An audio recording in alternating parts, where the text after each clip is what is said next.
Bismillahirrahmanirrahim. Assalamualaikum warahmatullahi wabarakatuh. Apa kabar teman-teman semua? Kembali bersama saya Agus. Kali ini kita akan membahas mengenai rencana bisnis atau business plan. Oke, sebagai pembuka ada brainstorming. Jadi ada dua orang berdiskusi di sebuah warung angkringan membahas sebuah peluang usaha di masa pandemi. Mereka saling berargumen tentang jenis barang dan jasa yang dijual, metode penjualan, modal, risiko, dan keuntungan.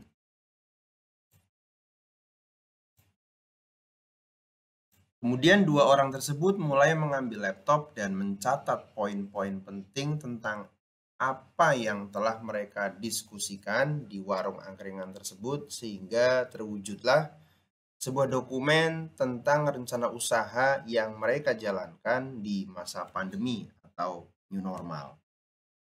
Apa itu business plan atau rencana bisnis? Jadi rencana bisnis merupakan dokumen setebal 35 sampai 50 halaman yang menguraikan tujuan dan strategi perusahaan untuk mencapai tujuan tersebut. Perusahaan di sini ya berbagai jenis perusahaan ya, bisa CV, PT, atau mungkin belum ada badan hukum gitu. Jadi lebih baik berbadan hukum. Dokumen ini juga menguraikan proses internal dan eksternal yang dibutuhkan bisnis untuk memenuhi proyeksi keuangan dan harapan pelanggan. Apa perbedaan antara rencana bisnis dan model bisnis? Ya, jadi model bisnis berfokus pada metode dan prosedur yang digunakan perusahaan untuk menghasilkan uang. Jadi money oriented saja ya kalau model bisnis. Sebaliknya rencana bisnis berfokus pada gambaran luas tentang tujuan, sasaran, keuangan, demografi pelanggan, dan area lain perusahaan yang berkontribusi pada tujuan keseluruhannya. Nah, perbedaannya apa dengan proposal bisnis? Jadi kalau proposal bisnis bertujuan untuk mendorong calon investor untuk mendukung usaha bisnis, proposal bisnis juga biasanya menggambarkan apa yang akan dicapai untuk dan menarik bagi pembaca untuk mendukung pendanaan. Nah, jadi misalkan kita ingin mencari investor begitu ya. Nah, sebaliknya kalau rencana bisnis berfungsi untuk memberikan pandangan yang lebih mendalam tentang perusahaan, pernyataan misi atau mission statement, dan area berbeda yang akan berkontribusi pada kesuksesan. Mengapa sih kita penting dalam membuat rencana bisnis atau bisnis plan? Jadi memiliki rencana bisnis itu penting karena berbagai alasan, termasuk sebagai berikut. Yang pertama, membantu Anda memantau keuangan Anda, kemudian memberikan kesempatan untuk kemitraan dan investasi yang baik, membuat Anda menjadi menarik bagi top tier talent dalam industri tertentu, ya, industri yang sedang dijalankan, kemudian memberi Anda landasan yang dapat dijadikan acuan untuk membuat keputusan bisnis lebih lanjut, membantu mendorong pertumbuhan bisnis di dalam dan di luar industri Anda. Nah, ada pertanyaan? Mungkin kita pause dulu sebentar ya. Oke, jadi kalau memang nggak ada pertanyaan, kita refresh apa itu bisnis plan atau rencana bisnis. Nah, jadi kuis singkat ya. Tentunya teman-teman sudah tahu ya, tadi definisinya sudah saya jelaskan di awal video ini. Jadi bisnis plan atau rencana bisnis merupakan dokumen setebal 35 hingga 50 halaman yang menguraikan tujuan dan strategi perusahaan untuk mencapai tujuan tersebut. Jadi Pak, memangnya harus 35 sampai 50 halaman ya? Ya, ini berdasarkan referensi yang saya dapat ya. Range-nya dalam kisaran inilah. Jadi kalau kalian bikin 10 halaman ya boleh saja, tapi saya rasa ini nggak komprehensif. Padahal bisnis plan itu harus komprehensif ya. Nanti apa saja poinnya nanti saya akan jelaskan. Oleh karena itu minimal itu 35 ya sampai 50. Tapi tidak juga lebih dari 50 halaman. Ya karena kalau lebih dari 50 halaman mungkin membosankan. Dokumen ini menguraikan proses internal dan eksternal yang dibutuhkan bisnis untuk memenuhi proyeksi keuangan dan harapan pelanggannya. Jadi kiat-kiat untuk membuat rencana bisnis itu seperti apa? Ditentukan alasan Anda membuat rencana bisnis sebelum Anda memulai. Kita harus menentukan dulu rencana alasannya. Untuk membuat rencana bisnis yang dapat Anda gunakan untuk membuat keputusan bisnis Anda, pertama-tama Anda harus menetapkan apa harapan dan tujuan yang ingin Anda capai dengan menggunakannya ya. Kemudian misalnya jika Anda ingin menyelesaikan target keuangan Anda yang belum tercapai tapi Anda ingin melakukan perluasan usaha, maka hal ini dapat digunakan untuk membantu menulis rencana bisnis untuk mencapai tujuan tersebut. Jadi ya tailor goal ya. Tujuan atau target yang disesuaikan dari bisnis Anda itu. Kemudian berikutnya tetapkan kerangka waktu untuk menyelesaikan tujuan yang Anda uraikan dalam rencana tadi.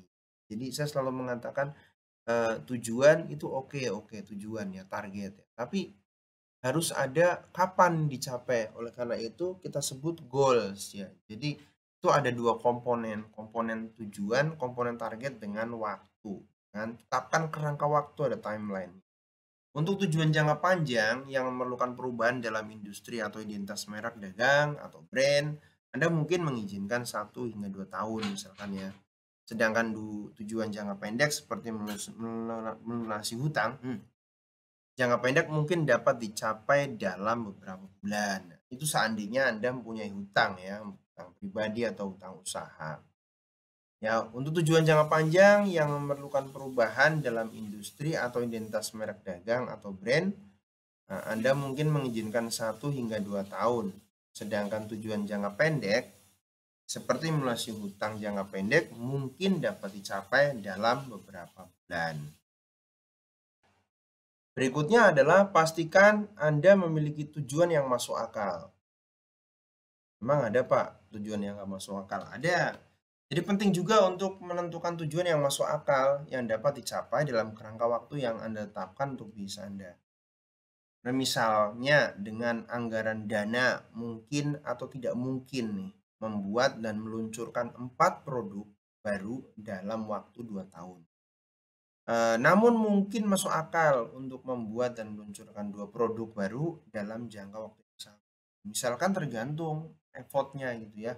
Mau launching 4 produk ya di 4 lokasi misalkan dalam 2 tahun. Cukup nggak dananya? Misalkan ini yang nggak masuk akal. Mungkin kalau 2 produk mungkin jadi masuk akal karena dengan keterbatasan dana dan sumber daya manusia. Jadi tinjau kembali pernyataan misi perusahaan Anda juga untuk mengingatkan Anda tentang tujuan organisasi Anda dan untuk membantu Anda memprioritaskan tujuan yang paling masuk akal.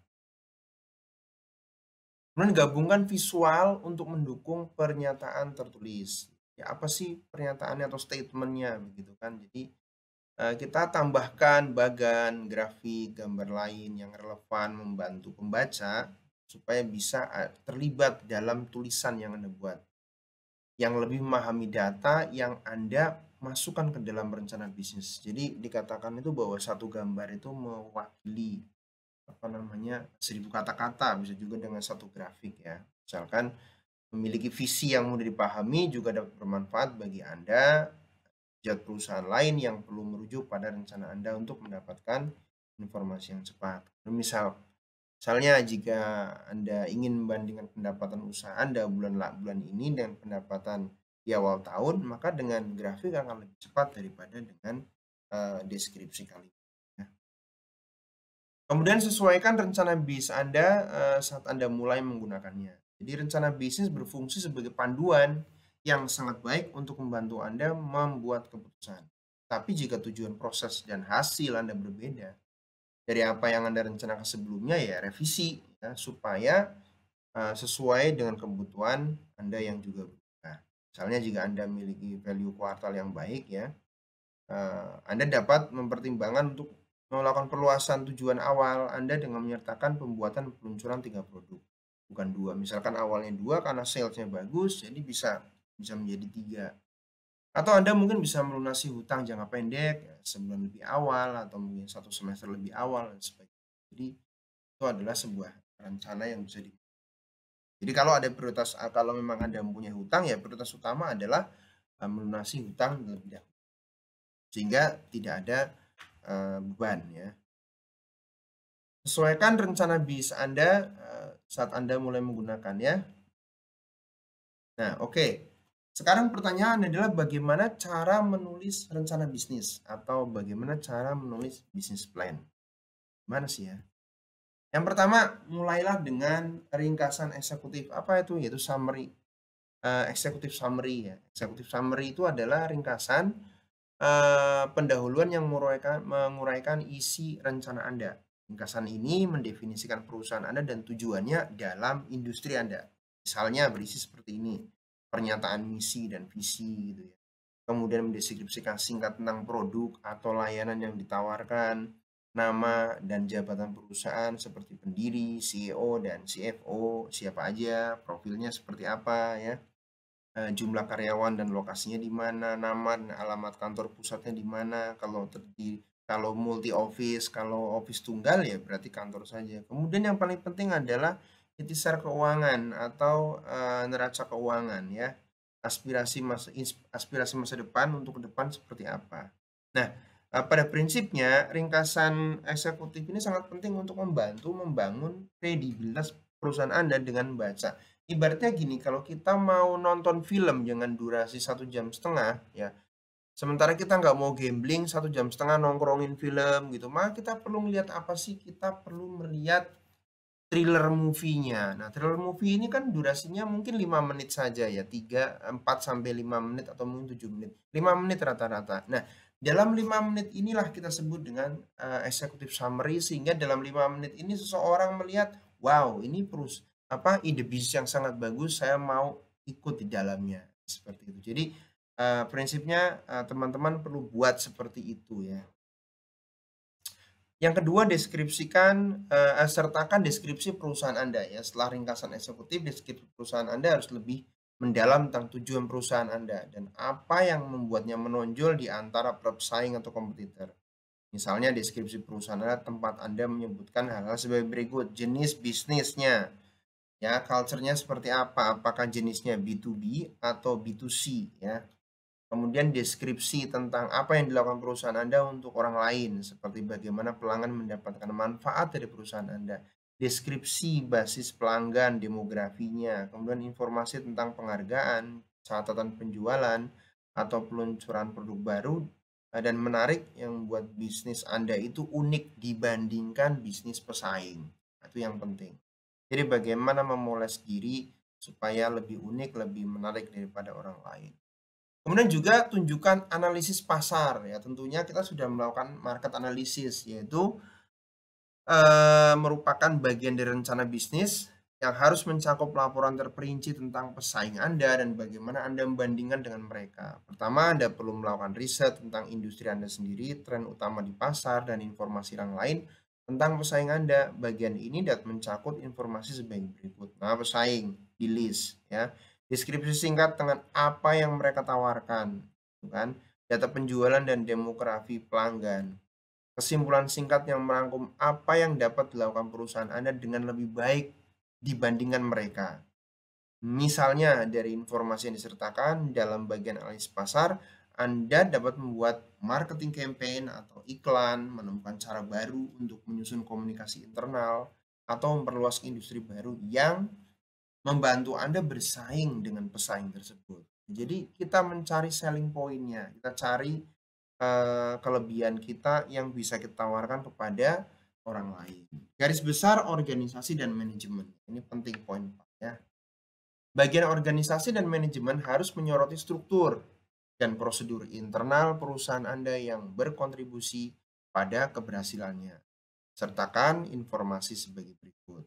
Jenis korporasi yang akan Anda jalankan, bisnisnya di tingkat hukum seperti kepemilikan tunggal, misalkan apakah itu UD, misalkan kepemilikan tunggal, apakah PT ya atau PT, TBK yang terbuka, atau jenis yang lain seperti CV dan seterusnya ya, atau koperasi itu juga boleh. Bagian organisasi yang menguraikan rantai komando atau perintah, nama peran, dan pengalaman yang akan berkontribusi pada kesuksesan. Jadi pengalaman sebelumnya seperti apa, ada profiling lah dalam organisasi. Ini yang kelima, jelaskan layanan atau produk Anda. Di bagian layanan dan produk, Anda harus membahas secara mendalam apa yang ditawarkan perusahaan Anda kepada pelanggan Anda. Hal yang harus disertakan dalam bagian ini meliputi deskripsi dan riwayat setiap produk atau layanan yang Anda tawarkan, tujuan setiap produk dan kepentingannya bagi konsumen, ringkasan siklus hidup produk Anda atau life cycle ya dari awal sampai akhir, kemudian pengajuan untuk paten atau merek dagang. Ya, penting ya. Jadi kalau Anda punya produk atau punya jasa, punya servis, penting sekali membangun brand image ya. Brand image itu salah strateginya kita dengan mendaftarkan merek dagang kita. Merek dagang itu tidak mahal didaftarkan, tapi penting sekali ketika Anda sudah mempunyai omset besar, sudah terkenal ya, itu menjadi mahal gitu kan ya. Jadi itu bisa melindungi bisnis Anda daripada orang lain yang akan meng-copycat ya ide bisnis Anda dengan menggunakan brand Anda sendiri. Nah, jadi itu aman. Presentasikan tujuan pemasaran dan penjualan Anda. Oke, di bagian pemasaran dan penjualan, soroti rencana Anda untuk menciptakan basis pelanggan setia dan uraikan rencana untuk membangun identitas merek Anda. Seperti yang saya katakan ini adalah brand image ya. Anda dapat menyertakan hal sebagai berikut. Jadi deskripsi terperinci dari satu atau lebih strategi pemasaran, efek strategi pemasaran yang diinginkan dan akan berdampak pada citra konsumen atau merek. Deskripsi terperinci dari satu atau lebih strategi penjualan, efek strategi penjualan yang diinginkan akan berdampak pada citra konsumen atau merek. Nah, jadi data-data seperti ini tentunya Anda sudah punya juga dua strategi utama, yaitu strategi pemasaran dan strategi penjualan atau marketing strategi and sales strategi. Itu dua hal yang berbeda. Jadi itu jangan dicampur aduk. Pemasaran seperti apa, penjualan seperti apa. Kebanyakan secara umum ini teman-teman ini yang namanya pemasaran ya penjualan itu enggak berbeda. Yang namanya marketing ya penjualan enggak berbeda ya. Jadi yang namanya pemasaran adalah marketing, kemudian yang penjualan adalah sales. Ini dua hal yang berbeda. Maka harus dibuatkan formulanya sendiri-sendiri begitu. Dan itu masuk dalam chapter 6. Dan pendanaan, jika Anda mengarahkan rencana bisnis Anda kepada investor atau pemegang saham potensial, maka Anda dapat menyertakan permintaan pendanaan dalam dokumen rencana bisnis Anda. Inilah yang harus disertakan jika Anda membutuhkan dana. Nah, ini yang saya suka ya. Jadi preferensi saya pendanaan bisnis itu lebih pada kita mencari investor, bukan hutang pada bank. Ya. Yang pertama sebutkan jumlah dana yang dibutuhkan. Ya, misalkan Anda punya berapa, jadi kita punya berapa nih. Ya. Dengan membutuhkan berapa persen lagi. Jadi misalkan membutuhkan 75% lagi ya. Kita sampaikan, soroti bagaimana Anda akan menggunakan pendanaan selama jangka waktu 5 tahun. Nah, dari uang itu digunakan untuk apa aja belanjanya gitu kan. Uraikan apakah Anda benar-benar ingin hutang, ini apabila ke bank ya. Tapi bila bisa juga utang ke teman, maka utang ke teman ya misalkan dalam formula investasi ya, investor. Usulkan syarat ketentuannya. Jadi Anda mengusulkan begitu kan. Anda menentukan dari awal, oh ini kalau misalkan Anda investasi, ini ada bagi hasil misalkan. Bagi hasilnya misalkan apakah itu 70-30 atau ke 60-40. Itu kalau untung, kalau rugi bagaimana? Oh ya sama-sama rugi. Jadi kalau saya cenderung untung sama untung, rugi sama rugi ya. Ada yang mau nggak Pak? Ya itulah kita memang perlu mencari orang yang mau sesuai dengan karakter bisnis dan model pendanaan kita gitu ya. Jadi kalau memang ada itu why not gitu kan. Kalau misalkan kita sedang rugi kemudian kita harus memberikan keuntungan pada investor ya nggak masuk akal juga sebenarnya gitu kan. Ya, usulkan syarat dan ketentuan. Maka habis itu ada diskusi dengan investor. Kemudian meringkas rencana keuangan untuk membayar kembali dana dari waktu ke waktu. Bisa juga investasi itu bisa dikembalikan sehingga Anda tidak perlu lagi investor. Nah, seperti itu ya. 8. Mengungkapkan proyeksi keuangan. Ya, bagian proyeksi keuangan harus menunjukkan tujuan keuangan Anda dalam kerangka waktu tertentu. Berikut adalah beberapa contoh komponen yang harus ada dalam chapter ini. Ya, satu ya dokumen keuangan seperti neraca. Ya, bila sudah mulai bisnis. Jika belum ya berarti belum bisa. Tapi bisa juga rencana ya, proyeksi keuangan ya. Proyeksi itu kan rencana kan. Jadi garis besar rinci proyeksi keuangan untuk 5 tahun ke depan. Ya, proyeksi bulanan, triwulan untuk membantu pembaca mengevaluasi risiko. Jadi keuangan per 4 bulannya bagaimana, per 3 bulan misalkan. Kalau per 3 bulan berarti 1 tahun bisa berapa kali? Bisa 4 ya, 4 evaluasi kan. Jadi, itu lebih bagus lagi, lebih rinci begitu kan, deskripsi singkat yang mengidentifikasi aliran pendapatan mana yang akan berkontribusi untuk melunasi utang. Nah, jadi nanti ada sumber income kan, nah, utang ambil dari mana. Kemudian untuk operasional ambil dari mana, seperti bagan atau grafik membantu menggambarkan proyeksi. Selalu gunakan gambar ya, selalu gunakan grafik. Kemudian yang terakhir adalah lengkapi dengan lampiran. Ini chapter 9. Jadi penting sekali. Lampiran adalah bagian terakhir yang harus Anda sertakan dalam rencana bisnis Anda. Di sini Anda dapat menyertakan beberapa dokumen penting untuk ditinjau oleh pembaca atau calon investor. Seperti apa? Seperti misalkan lisensi atau izin ya, kemudian misalkan notaris ya, kemudian izin pendirian CV, UD, koperasi, PT ya. Itu penting sekali ya. Menurut saya ini ketika kamu mulai usaha ya lebih baik dirikanlah satu badan usaha. Jadi saya ingat ya ketika saya pertama kali lulus S1 ya tahun 2004 ya, saya mulai usaha begitu ya, memulai usaha sendiri dan saya mendirikan usaha sendiri juga dan notaris dan sebagainya, izin-izinnya semuanya lengkap. Jadi dari situlah saya mempunyai pengalaman langsung. Jadi menyenangkan sekali karena apa? Anda akan mempunyai perasaan yang berbeda daripada Anda menjalankan usaha tanpa izin ya tanpa izin resmi dibandingkan dengan Anda itu mempunyai izin resmi gitu. Pengalamannya berbeda, kepuasannya berbeda, itu luar biasa. Jadi Anda juga akan semakin smart, akan semakin ngerti, banyak knowledge, banyak pengalaman, ngurus laporan pajak dan seterusnya. Jadi itu menarik ya. Jadi kemudian Anda juga membuat resume atau CV dari pejabat perusahaan, misalkan Anda sendiri. Ya waktu itu saya dengan istri saya sendiri ya. Saya sebagai direktur dan istri sebagai komisaris ya, misalkan seperti itu. Kemudian baru teman-teman yang lain sebagai kontributor atau apa gitu ya. Nah, kamu juga bisa memulai sendiri dengan teman ya, atau dengan orang tua misalnya seperti itu. Foto produk atau deskripsi lengkap ya, sejarah kredit jika ada ya, tapi kalau tidak ada ya why not. Ada yang mengatakan usahanya belum bisa besar kalau belum punya hutang, kata siapa gitu ya. Menurut saya tidak selamanya berlaku seperti itu gitu. Tergantung fokusnya Anda. Kalau Anda memang fokus pengen punya hutang, ya Anda bisa dapat. Tapi kalau Anda punya fokusnya itu membangun usaha tanpa hutang, ya insya Allah bisa. Ya. Semua bergantung pada preference Anda. Ya. Dokumen lain yang relevan dengan perusahaan Anda. Contohnya misalkan adalah referensi dari orang-orang penting, dari tokoh masyarakat misalkan ya. Itu penting sekali. Mungkin sebagian kadang ada selebriti juga ya, saya nggak tahu ya apakah itu berpengaruh, tapi kalau melihat culture di Indonesia itu berpengaruh ya. Kalau misalkan Anda punya usaha misalkan contoh saja warung soto ya, ada satu warung soto di Semarang itu, dia itu selalu memajang foto-foto pejabat yang pernah mampir dan singgah makan soto di situ. Jadi terkenal kemana mana, "Oh ini Bapak A, Bapak B, Bapak C, begini pernah makan di sini ya, pejabat ini ya." Jadi nggak tahu ya, itu memang dia membidik membidik pasar seperti itu gitu. Jadi ketika orang lain, ke situ tuh mesti ada cerita gitu. "Oh ternyata Pak ini pernah di sini ya, menteri ini pernah makan di sini," gitu.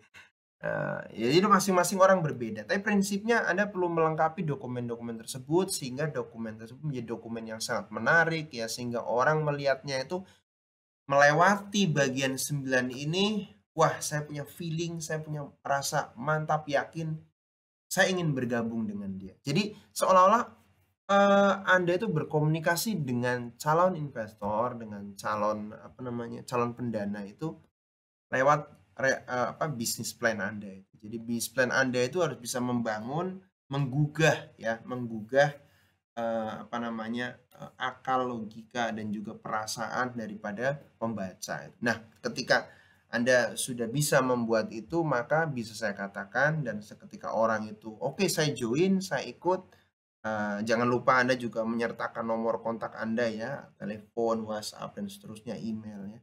Oke, gimana nih next step-nya? Ini berarti bisnis plan Anda berhasil. Tapi kalau orang tersebut, "Alah, remeh, nggak menganggap ini sebuah bisnis yang serius," ya maka mungkin bisnis plan Anda perlu dievaluasi kembali dan diimprove. Oke, ada pertanyaan? Kalau memang teman-teman ada pertanyaan, ini adalah, sekelumit ya tentang, bisnis plan ya. Sesungguhnya banyak sekali referensi di internet ya, mungkin di buku-buku juga tentang bisnis plan, tapi paling tidak secara umum yang bisa saya sampaikan itu. Dan silakan bila teman-teman yang sekarang sedang mengikuti mata kuliah manajemen industri ya dan mendapatkan tugas untuk membuat bisnis plan, insya Allah 9 chapter ini apabila kalian susun, misalkan satu chapter ini 4 sampai 5 halaman, maka Anda bisa menghasilkan satu dokumen 45 halaman. Tapi kalau misalkan 3, ya 3 dikali 9 ya. Maka ya Anda hitung sendiri, not bad ya, 4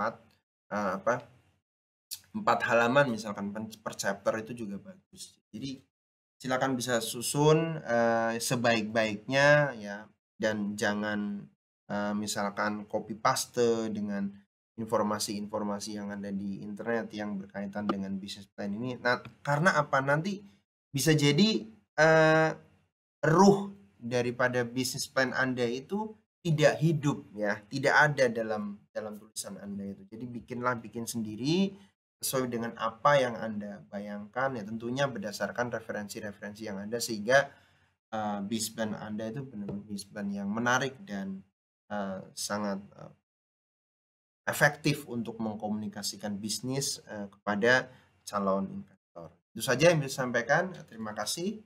Assalamualaikum warahmatullahi wabarakatuh.